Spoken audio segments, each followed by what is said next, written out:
Isaac settles in Gerar. Now there was a famine in the land, besides a previous famine that had occurred in the days of Abraham. So Isaac went to Gerar, to Abimelech king of the Philistines. And the Lord appeared to him and said, "Do not go down to Egypt. Stay in the land of which I shall tell you. Live for a time in this land, and I will be with you and bless you. For to you and to your descendants I will give all these lands, and I will establish the oath which I swore to your father Abraham. I will multiply your descendants as the stars of heaven, and will give your descendants all these lands.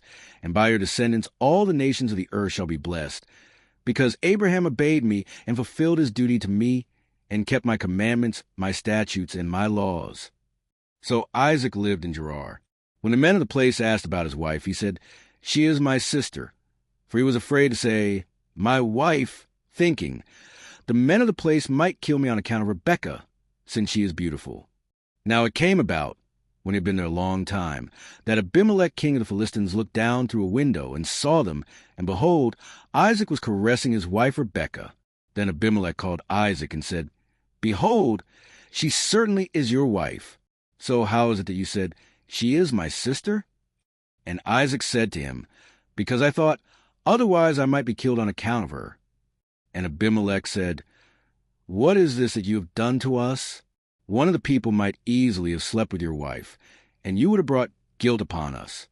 So Abimelech commanded all the people, saying, "He who touches his man or his wife will certainly be put to death." Now Isaac sowed in that land, and reaped in the same year 100 times as much. And the Lord blessed him, and the man became rich, and continued to grow richer until he became very wealthy. For he had possessions of flocks and herds, and a great household, so that the Philistines envied him. Now all the wells which his father's servants had dug in the days of his father Abraham, the Philistines stopped up by filling them with dirt.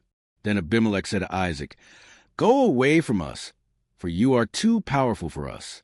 So Isaac departed from there, and camped in the valley of Gerar, and settled there, arguing over the wells.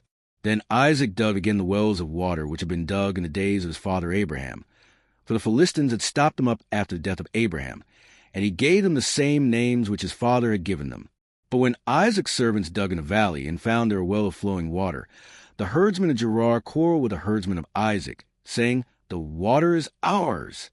So he named the well Ezek, because they argued with him. Then they dug another well, and they quarreled over it too. So he named it Sitnah.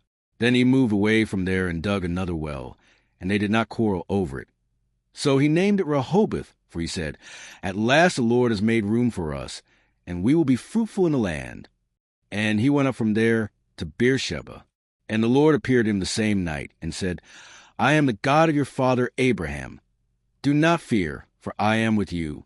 I will bless you and multiply your descendants, for the sake of my servant Abraham."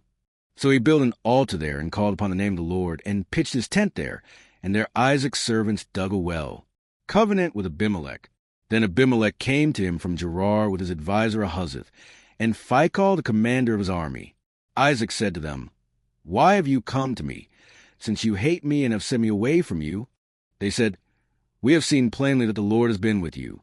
So we said, "An oath must now be taken by us, that is, by you and us.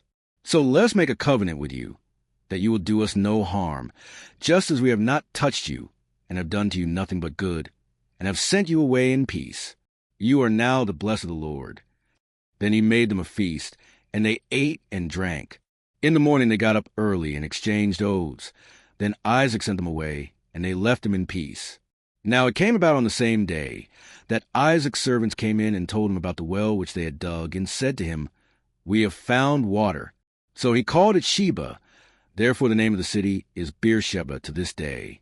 When Esau was 40 years old, he married Judith the daughter of Beeri the Hittite, and Basemath the daughter of Elon the Hittite. And they brought grief to Isaac and Rebekah,